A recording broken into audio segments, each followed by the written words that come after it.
is like whenever one person starts to, get into an excited state, let's say, or, gets energized about something, I can feel that kind of like bouncing off within myself. Yeah, I totally feel you on feeling people's energy, even through, the internet or some kind of technology.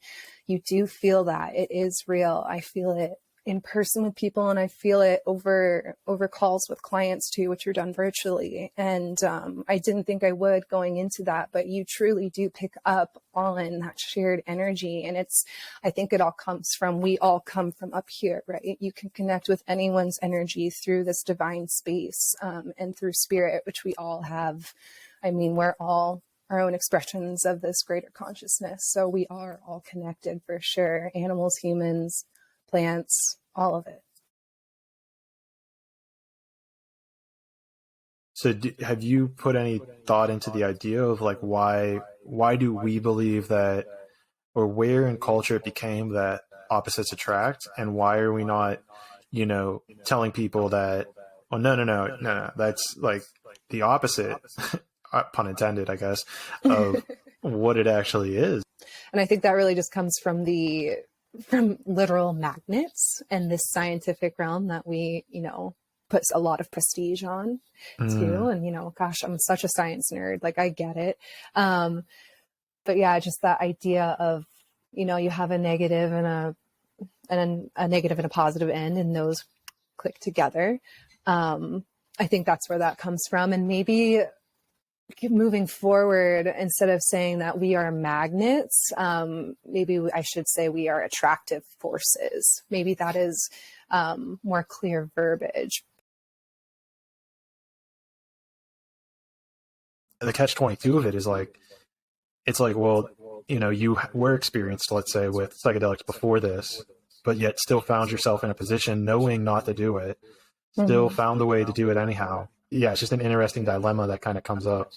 It's super fascinating to me, just the intelligence that intuitive medicines like mushrooms and ayahuasca have, right? They know exactly what you need. And like, even though my intention going into it was to escape, no, I didn't get that. She didn't let me. She said, hell no, you're going to sit with this because this is what you need. And that is the really beautiful thing that I've had with every experience with mushrooms, is that I get a takeaway every single time. No matter how big or how small, there is always something. I will say it got me out of a depression. It got me back to feeling like myself. It wasn't the be all end all, but it put me in this place of creativity and surrender, and really just wanting to discover myself more deeply. And meanwhile, to her, it's like, okay, like, yeah, that's totally cool. I don't know why you like made a big deal out of it. And yet to me, it was like, this, like, it was the whole frog in your throat situation where it's like, dude, just say it. Like, it's not a big deal.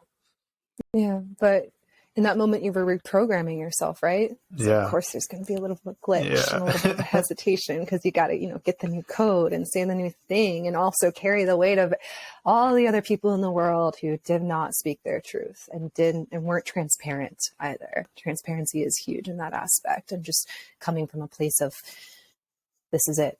This is what I think. This is what I feel, and having emotional generosity with that. It's so difficult. It's heavy, but I mean, what I've noticed is once you start sharing your truth, you really can't stop. Where you're just in a different energetic frequency almost, and it makes it more difficult to relate in such regards. Absolutely. And you start to take on that energy, right? So I had an experience where I went to our work Christmas party with all my friends, and we work at a bar. So everyone, is drinking and having a great time. I've got my box of sparkling water that I gave to the bartender and said, keep these cold, please.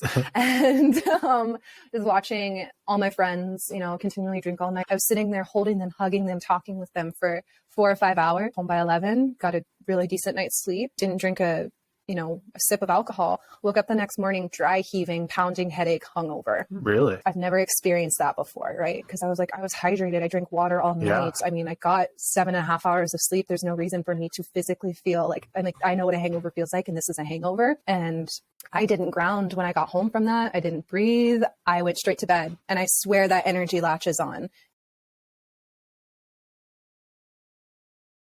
If you're trying to grow your muscles, you got to put some pain on it. You need to stress it. You need to break down the muscle tissue. And so the beauty of that is I actually started applying that to emotions. It's like, okay, well, here's my physical body. It needs to go through pain in order to grow. It's like, well, how do I nourish my emotional body? It's like, oh, it must need to go through pain in order for it to grow. Mm-hmm. And I think a lot of the pain, especially when you're coming from a place of not being super in tune with emotion, a lot of the pain comes from the novelty of it, right? You've never let yourself sit down and experience that emotion, and it's new and it's unexplored and it's unexplained. So of course it hurts a lot more because it's tearing at parts of your body and of your subconscious that you hadn't let it yet. What's cool about that is the body remembers, and the next time you feel that same emotion and you let yourself fully feel it, it moves through those pathways so much easier, or I shouldn't say easier, but with more flow,